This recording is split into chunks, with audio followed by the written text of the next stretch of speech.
Boysun tumanida sifatli ta'lim yangi O'zbekiston taraqqiyotining mustahkam poydevori shiori ostida 5-ustozlar milliy forumining tantanali tadbiri bo'lib o'tdi. Shuningdek, sifatli ta'lim yangi O'zbekiston taraqqiyotining mustahkam poydevori shiori ostida o'tkazilayotgan 5-ustozlar milliy forumi doirasidagi shu'ba mashg'ulotlari ham olib borildi. Mashg'ulotlarda yangi o'quv yiliga puxta tayyorgarlik ko'rish, ta'lim sifatini yanada oshirish, pedagoglarning kasbiy mahoratini rivojlantirish hamda ta'lim tizimidagi dolzarb masalalar muhokama qilindi.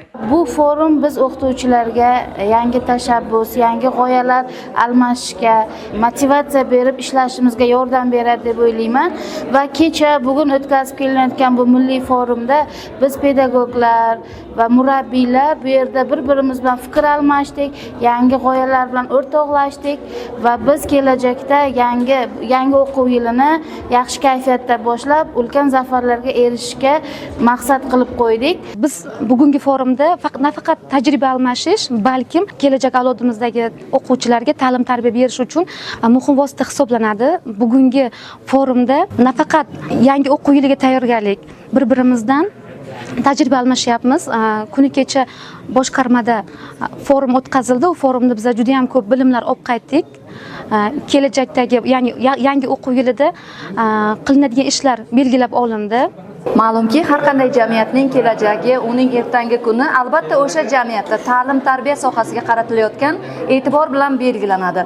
Sir emaski, yurtimizda ta'limga qaratilayotgan e'tibor davlat siyosati darajasiga ko'tarildi. Mana 5 yildirki respublikamiz miqyosida har yili an'ana tarzida yangi o'quv yili boshlanishidan oldin ustozlar milliy forumi o'tkazilib kelmoqda.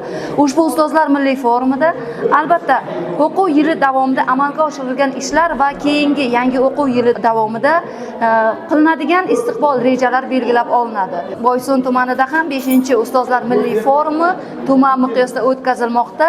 Kuni kechagina tumanimiz bo'ylab avgust shu'ba yig'ilishlari bo'lib o'tdi va har bir fan o'qituvchilari shu'ba yig'ilishlarida o'zlarining ilg'or tajribalarini almashdilar.